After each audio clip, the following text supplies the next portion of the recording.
Host. Thank you so kindly for being a part of the show. Welcome, everybody. We're kind of scarce. We started kind of slow today. Eric Hayes is in the house. Good morning, Eric, or good afternoon, Eric Hayes. We also have Michael Rudnan in the house. We also have Yvette Avery Herod, La Preciosa de Atlanta, Georgia. Michael from Brooklyn, New York. Paul Fleming from Atlanta, Georgia. It's Eric Hayes from Atascocita, Kingwood.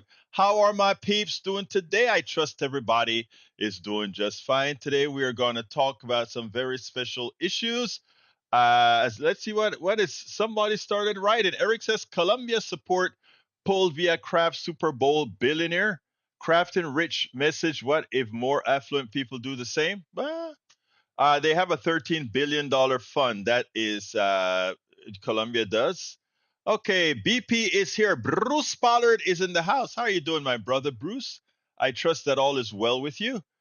Eric Hayes says it is ironic how we lock up items on the shelf, but not the criminals that steal them. That is something you placed on my blog this morning because it rang a bell with me. And that Tesla is laying off 2,700 tells me a lot. They didn't do their homework. Again, poor management. What can I say? Poor management. Anyway, again, I guess if you're worried about Twitter and talking a lot of nonsense, you don't do the right things to make sure that you keep your infrastructure for this new product that you have, which is what Tesla is so bothered with so many other things. They don't concentrate. He hasn't concentrated on the things that he needed to do. Like, let me go ahead and get support from other businesses so that we can have electric chargers all over the place.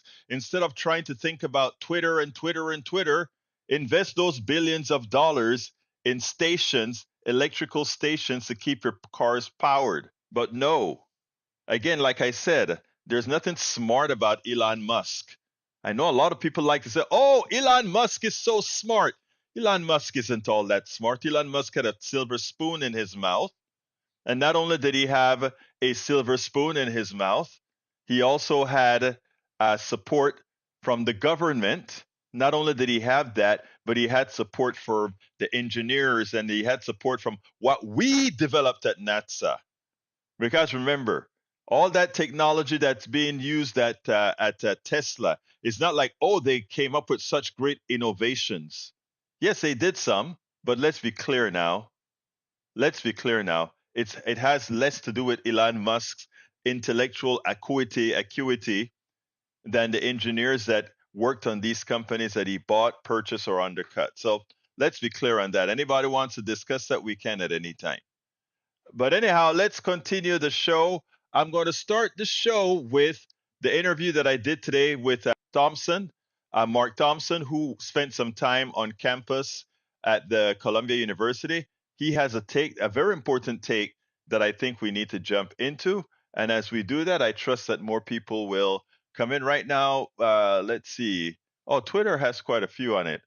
Let's see. But let's go ahead and get busy, and we'll start that at this very moment. The Reverend Mark A. Thompson spent half of his life as a journalist and political activist in the Washington, D.C. area before relocating to New York City in 2010.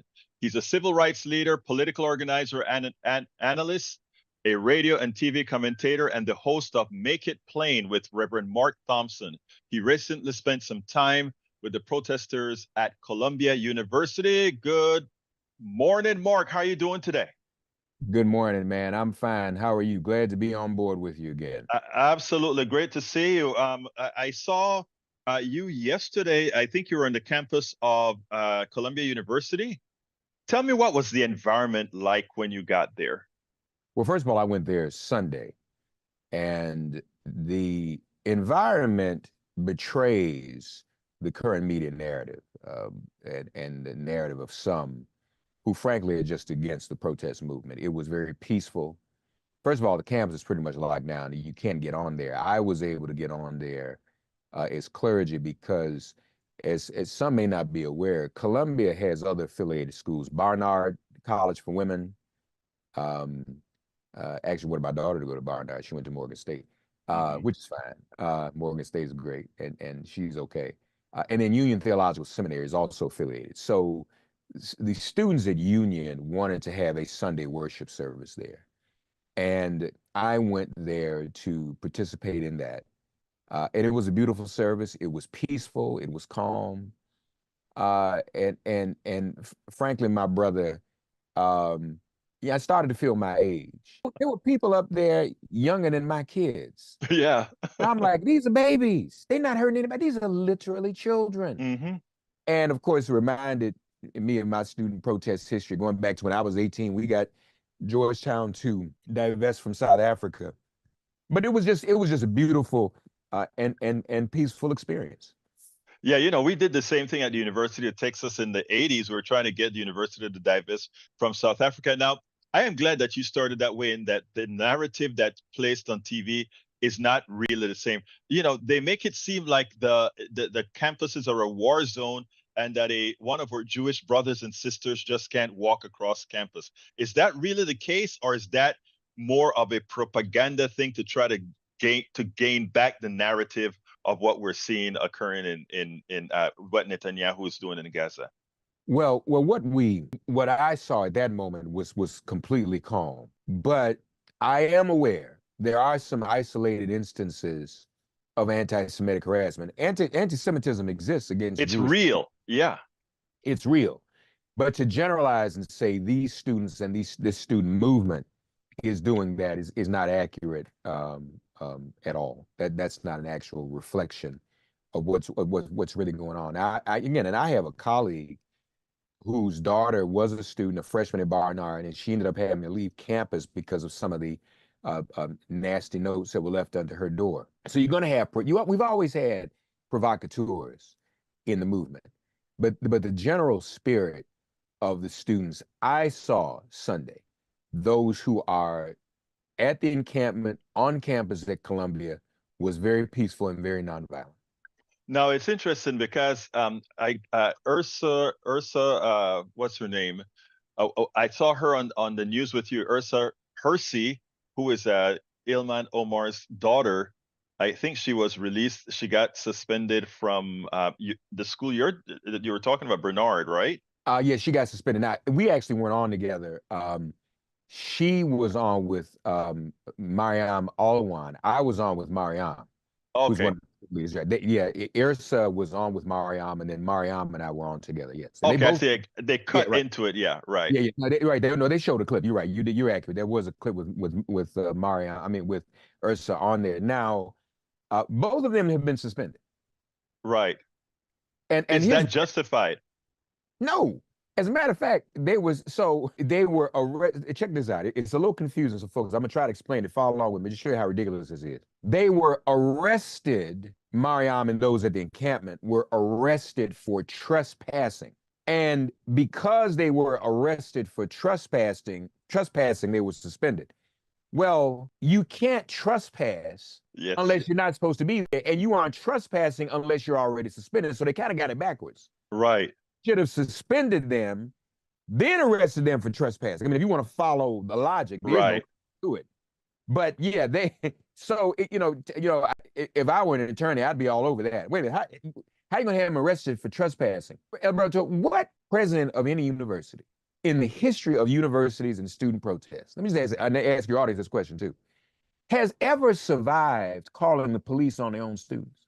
I don't think any. I Name watched. one who kept their job. No, One. I don't think it ever happened. It never happened. So, when people start doing that kind of stuff, I have to say, this is an intelligent woman, supposedly, London School of Economics, IMF World Bank. That's her pedigree. That's where Yes. which raises some other questions. That's a whole nother conversation. Yeah. She's been titled a baroness by the royal family. Okay, let's just look at that. So at a point, I'm getting wonder, and I said to people, as you get older, we look at things differently, Alberto. I'm gonna maybe she's looking for some kind of severance settlement because you call the police on your own students. You're looking to get out of there, and you want them to pay you so you can just go into retirement. That's just me.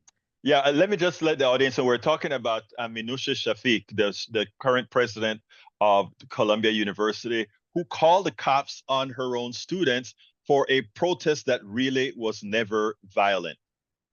Never was violent, and it was not trespassing. It's amazing. Who does not know about the history of student movements in this country. It did not reach the point of anarchy. And if people wanted to do their due diligence, they could draw a very clear distinction between the movement that is the encampment in Columbia versus any bad actors or provocateurs. And now this has only made it worse. Within 24 hours, NYU, MIT, Yale, University of Michigan, we expect this to spread at HBCUs. Right now, as we speak, there are negotiations around Joe Biden's speaking at Morehouse commencement, and we think he may have invited himself, because that's what you can do that when you don't know when you're the president. You can call and say, "I'm coming to speak at commencement." It's not really, it's not always a request. You can just kind of do that, and people give you that, because nobody expects you to say no. But that's a problem, and it also shows how out of touch the well-paid consultant class is in terms of advising Joe Biden and the Biden campaign. Why would you put yourself in a position to be embarrassed to be asked not to come to Morehouse commencement? Why would you even put that out there? You don't even realize that there is a student movement that is growing, and if Joe Biden's not careful, he's going to hand this election over to the Bibi Netanyahu of America, Donald Trump. Right. It is interesting because it is concerning to me, the entire reaction around the country. We had where what's her name? Asna Tabasum's speech was canceled. She's a valedictorian at USC. We have several instances now where it seemed, first of all, as you said, anti-Semitism is real. And likewise, there are provocateurs that are going into the movement, as people go into every movement. My concern is whether there is an orchestrated effort to silence folks. What we're seeing now, a concerted effort to silence folks. We have on News TV today, Scott, I know you know who Scott Galloway is. Scott Galloway was attempting, a professor at NYU, was trying to equate, the 2,500. First of all, we condemn Hamas. There's no doubt about it. We condemn Hamas. What Hamas did was a bad thing. We have these folks that came out and said now that, well, look, the United States after Pearl Harbor killed whole several 100,000 people. So Israel's kill ratio is not all that bad anyway. How do we go ahead and sensibly make these types of comments on national TV? Yeah, that was sickening, to do that and to start, using numbers or you try to do math on which is a greater amount of killing. This is the issue. See, because, and again, if you're a journalist, you ask the right questions. So what are you saying? All these 30,000 some odd Palestinians are Hamas? Is that what you're saying? No, they aren't. And so to kill innocent civilians, I mean, there are the civilians that were killed in Japan was wrong. Any killing of civilians is wrong.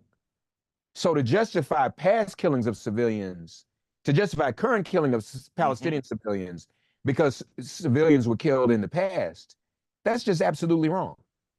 And so we've got to continue to make the call that's been made for a ceasefire, for an end to this. And of course, we all decry Hamas. First of all, it's interesting that people want that to be the greater statement more than the defense of Palestinian civilians. Well, none of us, how many people do you know? How many people do I know? How many people does anybody listening now know who was ever a Hamas fan in the first place? You condemn stuff. Sometimes you condemn it at the proportion to which you were involved in it or condoned it in the first place. Who ever condoned Hamas? Nobody. So for us to be held to account, what about Hamas? What about Hamas? Well, it ought to be understood. The whole world is against the Hamas. Nobody, I don't know any Hamas, I don't see any Hamas fan clubs on Instagram. I don't know anybody involved in that. So you doggone right. But that does not justify the covering up, or the minimalization, I should say, of the countless number of Palestinian civilians that have been killed. And so to try to say that there has to be an equivalent denunciation of Hamas, equivalent to the denunciation of Palestinian civilians, I mean, it's understood. And frankly, it begs another question. The notion that because of the color of my skin, or because I support the Palestinian people, or because I want a two-state solution, or because I support nonviolence and human rights and justice, to generalize and say, well, that also means you might support Hamas. Then what are we really doing there? What are you saying? That goes back to the trope that those of us who are people of color, those of us who, as Howard Thurman would call the disinherited, people of color, people who are disenfranchised, people who are dispossessed, people who stand for human rights and justice are themselves inherently violent and terrorists. So, it's a larger question. Let's just blanket everybody with the terrorist trope or the terrorist veneer. Or even the anti-Semitism trope. And like I said, anti-Semitism exists. But I think what I see a movement that's emerging, they're attempting to make, they're emerging to stop you by making one believe just by disagreeing with or agreeing that there must be a ceasefire makes you an anti-Semite. And it absolutely does not. And so I support these students. I'm probably going to join them some more. And just, this reactionary. So, last night NYU had faculty arrested. I heard. Yeah. Now I'm going to say something else too, y'all. Wait a minute. So we got to look at the whole picture. Is this really just about what's going on in Gaza and in Israel? So who benefits from this? When October 7th happened, of course, we decried what Hamas did. But immediately, and I can't help it, man. I'm just political animal. First place I went was back to 1980, Alberto. Mm-hmm. And with Jimmy Carter. Right. When what Reagan did as well, right? Hello. Yeah, right. Thank you. Right. And so it cost Carter the election. So I'm looking at that. But now that this has escalated into the movement in the streets, now I'm thinking about 1968 and LBJ. And, the well-paid consultant class gets paid billions, but I don't get paid. I'm saying this for free. There is an element in this, including those, because now there's a relationship. When we're talking about relationships, there is less of a relationship between these students and Hamas, far less of a relationship than there is a relationship between some of the people who are trying to project anti-Semitism and harsh tactics toward these students. Those individuals have more relationship with Christian right-wing Zionism and nationalism. And who do Christian right-wing Zionists and nationalists support? Donald Trump. Right. So you got to have something to mobilize that base. Right now, they can't mobilize the base. There's nothing going on, and they're on the ropes. So let's create a foil. Let's create something to mobilize the base so that we can get more of our voters out to vote for Trump. Because otherwise, they're not coming out like they want to. Trump can't even campaign. He's in trial. He's in court. So we got to campaign for him by creating this trope. That's what's going on. And there's a nexus, Trump, Putin, Netanyahu. And that's what we have to be concerned about as well. And you know what's interesting? You wonder sometimes if some of the people on the inside with the current president, doesn't really have his best interests at hand. After all, we have become complicit. I mean, we just signed a big war bill, and we never said, well, these bombs that we're giving you cannot be used against people in Gaza. None of that kind of restrictions on it. But anyway, before we close, there are a lot of other tidbits that I'm seeing out there. Google just fired 28 people for having a sit-in to complain about a $1.2 billion contract. I mean, we see a lot of these tentacles going out in different areas that if you have any objections whatsoever with what Netanyahu is doing and you complain or you raise stakes about it, that you pay a price for it. It seems like that is the real movement that is growing right now. And it seems like these students are just a pawn. That is the movement. And, again, you look at the forces that are pushing that. What is their real agenda?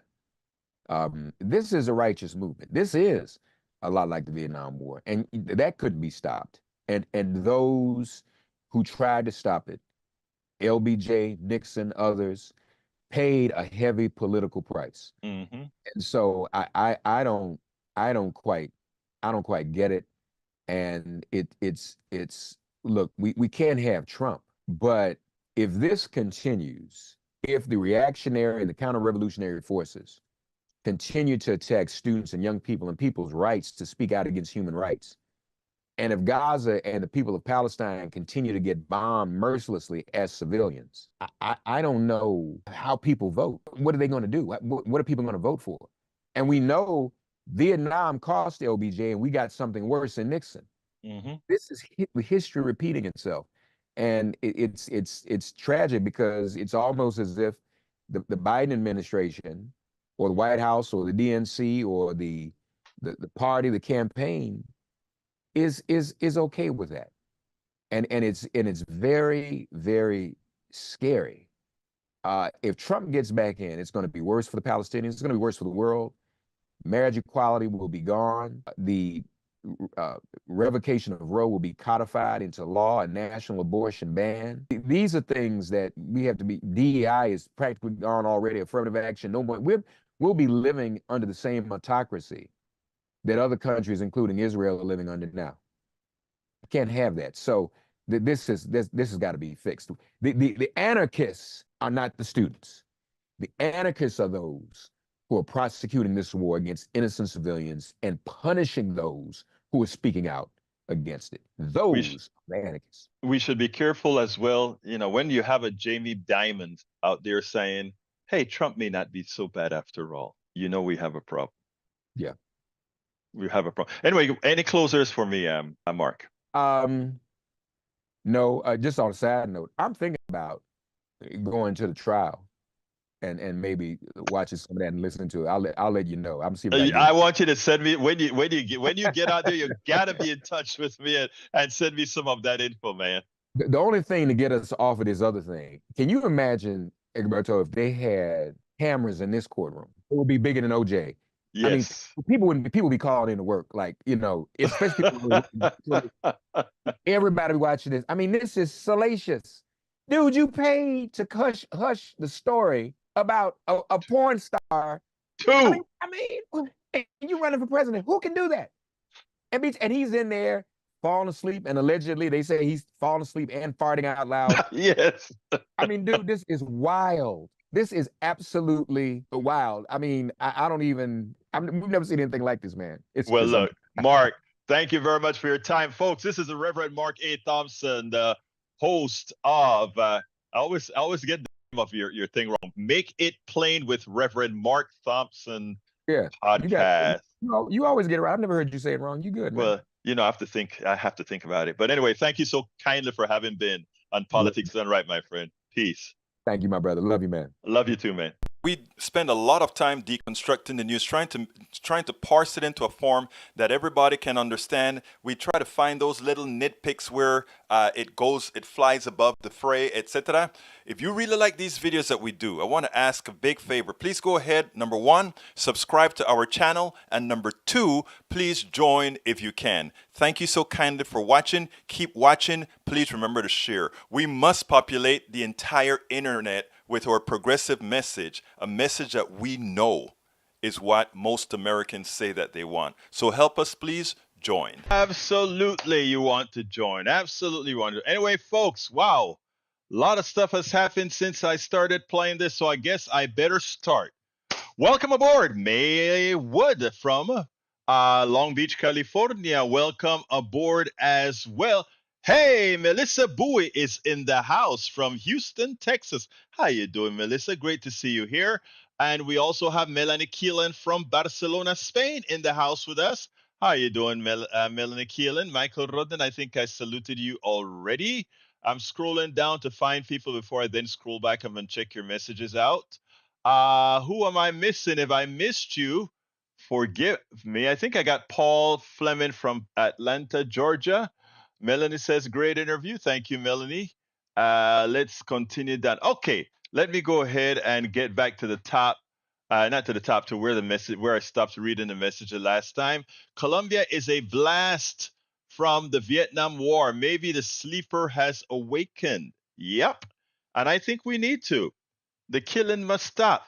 I wanted to cut this from Galloway, from Scott Galloway. Scott Galloway I like Scott Galloway. He's a NYU professor, and he's Jewish, and I understand his pain. and he said, "Well, why is it only Israel in a war has to just come to a truce or have to just fight to a draw? Why can't we win?" That's what he effectively said, right? Why can't we just win? Um, and then he started to use examples. He said, "Look, after Pearl Harbor, 2,000 people died, but we killed 400,000 people with the nuclear bomb. Why isn't that considered bad?" And then he gave some other examples. After 9/11, 3,000 people or so, however many died on 9/11, and we went ahead and annihilated over 200,000 people. And that's the kind of things that he came up with. First, two wrongs don't make a right. Number two, every time you see the literature that I write, the stuff that I write, I completely talk about how evil dropping that atomic bomb was, and likely if it were in Europe, it would have never been dropped. But it was a great experiment to do on our people in Japan, right? Quote unquote. Likewise, how many of us were objecting to Iraq because we understood what that meant? We understood that going into Iraq, what you were actually doing is fighting a false war, fighting a lie. We knew that, and we spoke up against that. So when Scott Galloway said that, I charted up to emotions and buying into that theory that somehow, and look, anti-Semitism exists, but anti-blackness exists, anti-black racism exists as well, right? uh, and the pains are, I'm not trying to gradate pains, but we get it. But by all means, let's also tell the truth. What Israel under Netanyahu is doing to Gaza is in effect genocide. He said, why didn't we call what occurred in Japan genocide? Well, what occurred in Japan, in my opinion, was not genocide because they weren't trying to move people out of their land to go ahead and take it over. I mean, there's a whole lot of definitions as to what genocide means. They're not trying to destroy a culture, etc. I mean, you have to remember that what the right said specifically is they said the following. They said we have to re-educate the Palestinians before we even talk about a two-state solution. What? That is like saying we have to re educate Americans before we accept them and allow them to hold the land that they took over genocidally from the Native Americans. You see how silly that is? But anyhow, I'm moving on. All right, let's see what else we got here. Melissa Bowie says, "Why are we putting on as if we don't know what anti-Semitic is a front for?" Let's see. I think that's what I was speaking to with Mark about. I think that's what you mean. But anyhow, let's continue. Michael says, despite fears of violence coming from the right wing bubble, the protests at New York's colleges have been mostly peaceful. Meantime, Mayor Eric Adams is warning against outside agitators disrupting the protests. And that's true. That's what we spoke about, having provocateurs coming into these protests like they did in the Black Lives Matter protests, like they did in the gun protests. I forgot what that one was called, Way to Live protest or whatever, from the young man from Florida. All right, continue. In every case, this pay thousands of indoctrination is not ideal for financial literacy. Parents beware, students don't borrow. Don't know what you're talking about. Melissa Bowie said, if you study Judaism, then by default you're considered Jewish, stating that majority of people who study the faith can be called a Jewish settler, but majority of the people behind the wall are not real Jews. Not sure exactly about the part that says once you study Judaism. I think Bruce, you can answer that. You actually know quite a bit about the religion and much more. Let's see what else we got here. Paul Fleming says President Biden was joined by Senator Bernie Sanders at the White House to highlight the administration efforts to lower healthcare costs for Americans. The remarks came as Biden makes cracking down on corporate greed and relieving financial burdens for families a key pillar of the 2024 campaign. Now, that's what we need to do. I should read you something that I wrote on, and then I'm going to get to the other comments, but I want to read this. because I get onto, I think it's called Sidewalk. Is it Sidewalk or what is that called? I thought it was called Sidewalk. It's that thing that everybody next door, maybe next door. Let's see if it's next door. Yeah, it's called next door. All right, and I went on to next door, and because I get some messages every so often, and so I went on to next door and had a little statement that I think I want to read this one if I can find it in time before I have to just go on and say, I can't find it. So let's see if I can actually find that stuff on Nextdoor, because I think it's important, folks. I think it is very important. There we go. Over the last few years, I have the see. Let's see. I want to find that. I want to find it. It's a see if I can find it. See previous comments. Guys, bear with me. Bear with me. Bear with me. Bear with me. I promise. Well, I can't find it. I tell you what I'm going to do.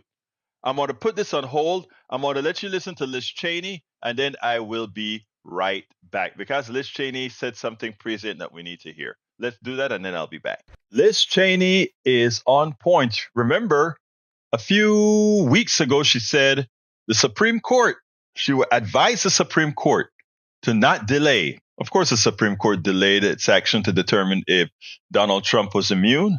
But now she wrote an op-ed. And in the op-ed, she, in no uncertain terms, pointed out, look, all of us know what she pointed out. And all of us, know what she said is true. But coming from her, being in the same bucket with these folks, it makes more sense for them to listen. Listen to what she had to say, and then we'll take it on the other side. I think it's very important that the Supreme Court recognize that what he's doing is a delaying tactic, and that the American people, it cannot be the case that a president of the United States can attempt to overturn an election and seize power, and that our justice system is incapable of holding a trial, of holding him to account before the next election. Former Congresswoman Liz Cheney last month sounding the alarm of the danger of the Supreme Court's delay in Donald Trump's election interference January 6 case. Today, in an op-ed in the New York Times ahead of Thursday's Supreme Court oral arguments over Trump's claims of absolute presidential immunity, Liz Cheney went even further, cautioning that a delay by the nation's highest court may mean that voters go to the ballot box with Trump once again on the ballot without ever hearing the significant evidence of his efforts to steal the 2020 election. She writes, quote, "The indictment and public reporting suggests that the special counsel was able to obtain key evidence our committee did not have. It appears that the grand jury received evidence from witnesses such as Mark Meadows, the former Trump chief of staff, and Dan Scavino, a former Trump aide, both of whom refused to testify in our investigation. Public reporting also suggests that members of Trump's Office of White House Counsel and other White House aides testified in full without any limitations based on executive privilege, as did Vice President Mike Pence and his counsel." Liz Cheney warning that if voters hear this evidence before November, they may never hear it at all. She goes on to say this, quote, "Trump knows what all of these witnesses have said under oath, and Trump understands the risks he faces at trial. That is why he is doing everything possible to try to delay his January 6th federal criminal trial until after the November election.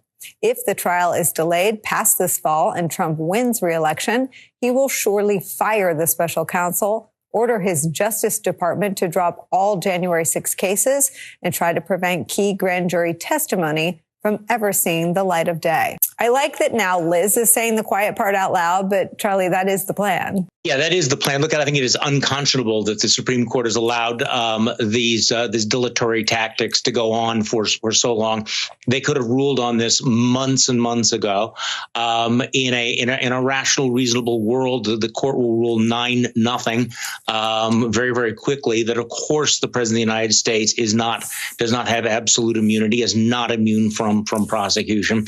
But the whole point here is, and Liz Cheney just lays it out so clearly, this is all about delay. This is all about making sure the voters do not have a chance to have this evidence aired in a court of law.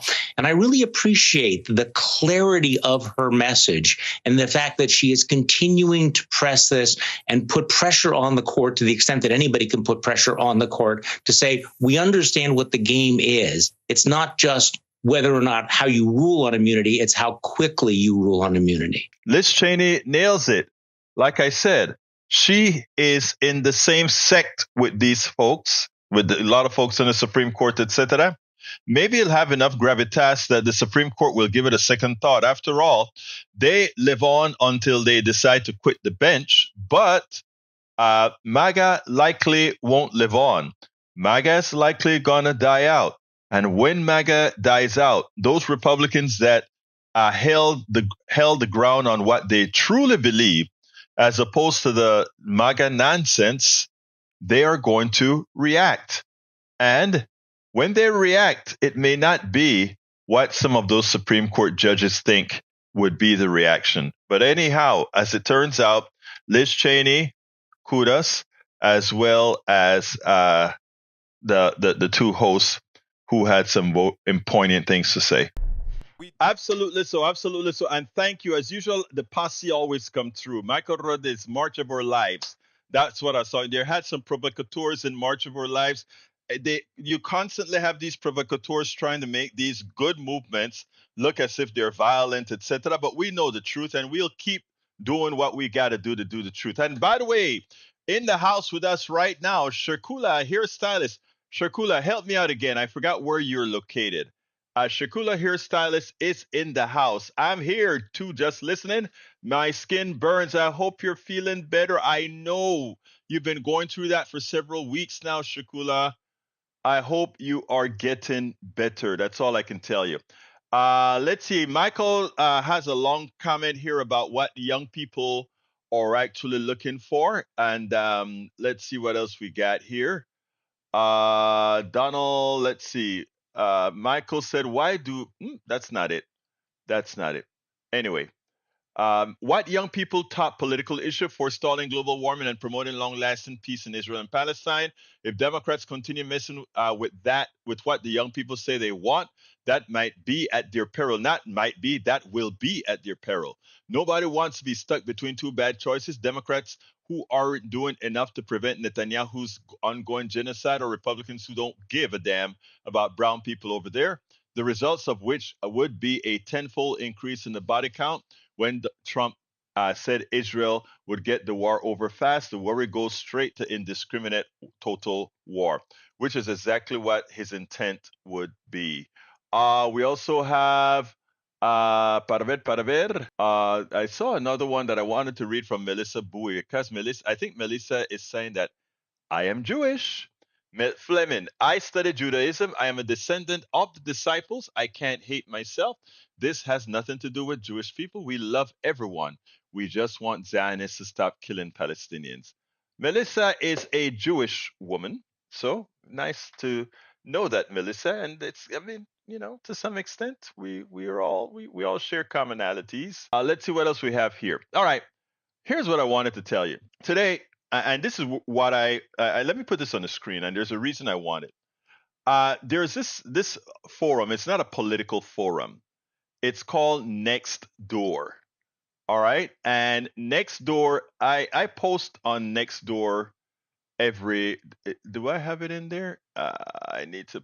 That's not the one that I want. Let's go ahead and put it in there. Come on, Egberto, get it in there. All right, I'm gonna have to repost in a way. And let me tell you this, because this is what I would like you all to do. All right, there's this stuff called Nextdoor, okay? And it's just a community forum. And what they try to do is they try to keep it in your area, right? In other words, in your local community, your local vicinity, and you can expand how far out you want to go with Nextdoor. And this is where I tell you that we can make a difference. I wish our girl Bridge MCP was here so we could see this. But there's this thing called nextdoor.com, and you can communicate with people, and you can put a political message in there that answers a prescient question that people are having, not just going out there and throwing politics, right? Let me give an example. There is this woman that came out and she says that she found that we got some laws changed in Texas, and there's a piece that I forgot to add in there, but we got some laws changed in Texas, and the laws in Texas were two of them that were present. One is that a lot of us got a rebate on taxes for our property taxes went down in Harris County. Actually, throughout Texas, property taxes went down, but there's always a penalty, because if your property taxes go down, the state did it, and it affects just about everybody, right? So somehow her land prices relative to her property went up. So she wrote a note on Nextdoor. That provided me with the perfect opportunity to give a message, and that message has to do with all these politicians. Even when they give a little crumb to the average person, even when they give a little crumb to the average person, they usually take back a slice of bread. Michael, Nextdoor, I know you never heard of it, but it's something that people use in a lot of suburban areas, and this is why I say we can actually make a difference on the fringes, on the edges. We can make a difference. So I watched her comment about how upset she was with the valuation of her property and taxes and so forth. So I want you to see what I did. I created an answer that was apropos. I said the following: our government reflects us, because I live in a very red conservative area. So I wrote this: our government reflects us. We allow them to use our fears and insecurities as they sell unsound policies. On our entire tax system, both local, state, and federally, is a fraud, and too many of us continue to vote for that. I hope at some time we stop being hoodwinked and start voting for people that really believe in an equitable tax system. Until then, our politicians will window dress, but ultimately, in the aggregate, it is the middle class that gets taxed disproportionately. Let me give a classic example. We all own some of our own capital, a home, stocks, cars, etc. For most, whether poor or middle class, most of the assets we own or will ultimately own is our home, our boat, or car. Every year we pay a property tax on it. So our wealth gets taxed yearly. But for those who own stocks and other financial instruments, as long as the gain is not realized, it grows tax-free. Guess what? You pay taxes on your home and similar capital assets, and when you sell that asset, you pay an additional tax of capital gains. Our overall tax rates could be orders of magnitude lower if we paid taxes on all our capital assets. It would mitigate the wealth disparity. In the United States, the top 1% of Americans own 54% of stocks, while the bottom 50% own 0.6% of stocks. The top 10% of income earners own 70% of the stock market, while the bottom 60% own only 7%. The stock market also makes up a smaller share of wealth for Black and Hispanic people for historical reasons. The above numbers illustrate a mathematical fact. Given that stock assets are treated differently than home assets, it means that our tax system is biased against the poor and the middle class. And guess what? The wealth disparity curves proves that it is working exactly as designed. So again, our government reflects us. We choose whether we want to be willfully ignorant or ones that some point begin voting in the interest of all. Did you really think the property tax cut was going to save the poor and middle class any money? Nope. It was yet another giveaway to the rich. They have bigger, more expensive houses, so now they get back more money on the home side in addition to the stock windfall. My brothers and sisters, let's get wise.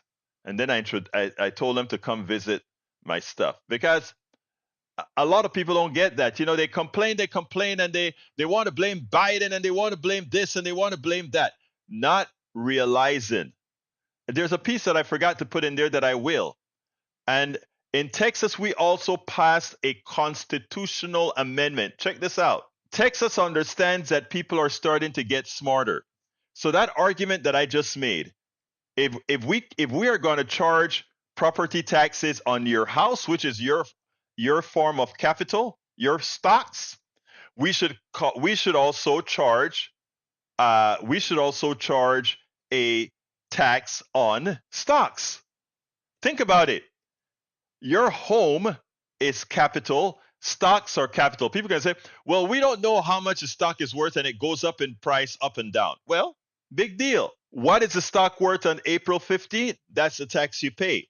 Because what our house is worth on that day is the tax we pay. Our house goes up and down in price as well, just like a stock does. But we have been indoctrinated into thinking that somehow owning stocks is different than owning a home, right? So here is the kicker. We have to re-educate people. We have to re-inform people and let them understand that no, your house is you owning stock, just like that person who decides to buy stock. And whenever they start talking about giving tax breaks, you think about it. When Texas gave a whole lot of money back with these tax cuts for property tax, it was yet another giveaway to the wealthy, because their homes are bigger, they own more land. All that kind of stuff just means, once again, we're emptying our coffers on the backs of the middle class. It's so consistent that all the policies that they put out there, it's for the wealthy folks, and it hurts people like you and me. And then there are people like you and me who actually went and voted in Texas to pass a constitutional amendment that says you cannot tax wealth. In other words, you can't tax stocks. You see how it works? And that is where we have to educate folks. That is where we have a lot of work to do. I'm not going to even answer Eric's comment, because Eric doesn't get. Oh my God. Well, I won't go there. We should, if stocks are, what's the difference between taxing stocks and, well, if taxing stocks makes no sense, taxing your home makes no sense. What's the difference between taxing? I tell you what, Eric, why don't you call in and tell me what is the difference between taxing stocks and taxing your home? I'd like to hear that. What makes it different? Please call me and let me know. Or anybody, give me a call. Let me know what's the difference in taxing stocks versus taxing your home every year for property tax. Please call and tell me. I want to hear it, because again, it proves my point where I talk about us being indoctrinated and getting our thinking caps destroyed. Come on, anybody, call me right now. 281-823-7747. Anybody who thinks they can present a cogent argument as to why it is okay to tax your home and not tax your home. Wait a minute. Okay, let's go ahead. He gave an answer. Unrealized gains and losses and taxes for school is the point. Wrong. That is wrong. You have an unrealized gain in your home. And Bruce also says, get service for my property tax. And Bruce is calling. I'm glad we can talk about it. Hey, Bruce, go on. Talk to me, my brother. Oh, hold on a second. I need to change the speaker. So I think, this is me. Yeah, I need to change the speaker because we got feedback. All right, go ahead. Okay, so I think that the taxes that I pay on my property, based on the price of my property, are for services. Okay. Now the price that you would pay. If the services weren't created, I couldn't I wouldn't have to pay. For example, the school tax Uh-huh. is to pay for the school. I know I pay for other people besides me, Right. but other people paid for me in the past. So that, I was thinking about the money I use to buy stock with. Uh-huh. I've either already paid taxes on once, Right. or I will have to pay taxes on them. If it's a 401k, I'll have to pay taxes on that money when I get back, plus the profit, plus tax on the profits, plus All right. tax on the dividends. Okay, So let's see if we can. there's Okay, I'm kind of a sorry. rule I'm that sorry. you can't tax stuff twice, right? All There's right, kind of let's a go. rule that you can't tax stuff twice. Okay, good. I'm glad that you said that because Go I ahead. don't think I don't think there's a difference really. And let me explain. When you buy your home, right? Yeah. You buy your home with after-tax dollars. When you're paying your mortgage, you pay your mortgage with after-tax dollars. And plus, of course, you also pay interest with after-tax dollars. When you give a service from, whether your asset is in my opinion, is your home or stocks, it is an asset, right? It is an actual asset that you have come to have in whatever state you're in, right? So I mean, And if I sell it, if I hmm sell my home for more than I bought it, more than the first time, because there's a little hmm thing there. right, But if I routinely buy and sell homes every 2 or 3 years, right. and I get a benefit, I have to pay tax on the benefit. I am glad I you don't said pay that tax because again on the house that I paid taxes to buy that already. I am Right? so glad you said that because that is where I show that the home is the same as a stock, right? Because no, rather that the home is in a worse investment than the stock, right? Because if you buy a stock and hold, that stock is going to appreciate with no taxes paid on that stock at all. But if you buy a home and that home appreciates, you continue to pay. Until I sell it. Oh, no, no, Until no. I Let me sell it. finish. No, no, no. Not true. Not true. If your home, like my tax rates go up every year, my property tax rates go up every year based on the current value of my home. So if the current value of my home went up last year, I pay more taxes, more property taxes than the year before.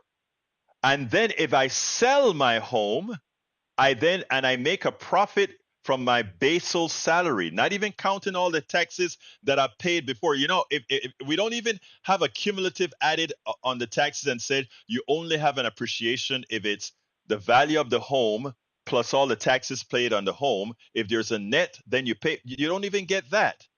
The way property taxes work is if you get the property, once you sell that property, if it appreciates, you pay an extra tax on that appreciation, right? You pay a capital Yeah, gains but you haven't recognized you Hmm? haven't recognized my core statement that the taxes that I pay, my property taxes and school taxes that I pay year to year to year, they're Mhm. for a service. I agree. They're not based upon not based upon the fact that I'm holding an asset. They're based Okay. upon the service. And they just happen to be that way because there has to be some way to fairly distribute the taxes amongst everybody. Right. I agree. But I don't. I If guess a I don't. guy's house who lives next to me house burns down, and his value, value of his tax goes to just what Zero. the property is, he shouldn't have to continue to. He shouldn't. Well, property still has some value, but he Right. shouldn't have to pay And he doesn't. the taxes because he's not getting he's not getting the same protection, the police protection, the fire protection. Right. If he has kids, he's not getting the schools. Those are all things that are services that are paid out of my year-to-year taxes. That's why they can charge that. Otherwise, if it wasn't very based that way, then they couldn't charge you that kind of tax No, but what I'm because saying is, it would be taxing you twice. And in fact, if you take deductions, which very few people do in our class anymore, that house taxes is deductible because you can't have to pay Bruce, taxes twice. I guess what I don't understand, yeah, it's 401. Let me just, I'm going to go over by another 30 seconds. Bruce, I tell you what, let's talk about this tomorrow because I think That's worth we're coffee, talking. right? Yeah. Actually, that's what we should do. That's what we should do. What's tomorrow? Tuesday? Yeah, You want to think go out about tomorrow morning? tomorrow is Wednesday. Yes. Or you have something else to do? I'm available. All right. Let's No, see if I'm we can available. meet. Let's see if we can. I got an interview tomorrow. Let's see what time in the morning is my interview. And after that interview, let's go have some coffee at the coffee shop we normally go to. All right? Okay. All right, brother. Right. Thank you. Yes, sir. That was Bruce. Hey, guys, you see, you can disagree and have great conversations. Of course, I think I'm right, Bruce. I'm sorry, and I think if we're looking at it past each other, but we'll talk absolutely. Anyway, folks, I love you guys. Thank you guys for all being here. We'll go ahead and have this program tomorrow. My name is Egberto Willis. Oh, wait. I got to ask this. Please support the program. And how do you support the program? You support the program by going to politicsdoneright.com/support, politicsdoneright.com/support. And let me go ahead and give you, hey, Bruce, you are called the Almighty, man. Politicsdoneright.com/support, and I'm putting that link in there. Please go ahead and become a paid subscriber of our newsletter alternatively. That is at politicsdoneright.com/newsletter. And by the way, you can go ahead and support our books by going to politicsdoneright.com/books. Politicsdoneright.com/books. My name is Egberto Willis. This is Politics Done Right. And you guys know how I end this baby. I am what? Out. We spend a lot of time deconstructing the news, trying to parse it into a form that everybody can understand. We try to find those little nitpicks where it flies above the fray, etc. If you really like these videos that we do, I want to ask a big favor. Please go ahead, number one, subscribe to our channel, and number two, please join if you can. Thank you so kindly for watching. Keep watching. Please remember to share. We must populate the entire internet with our progressive message, a message that we know is what most Americans say that they want. So help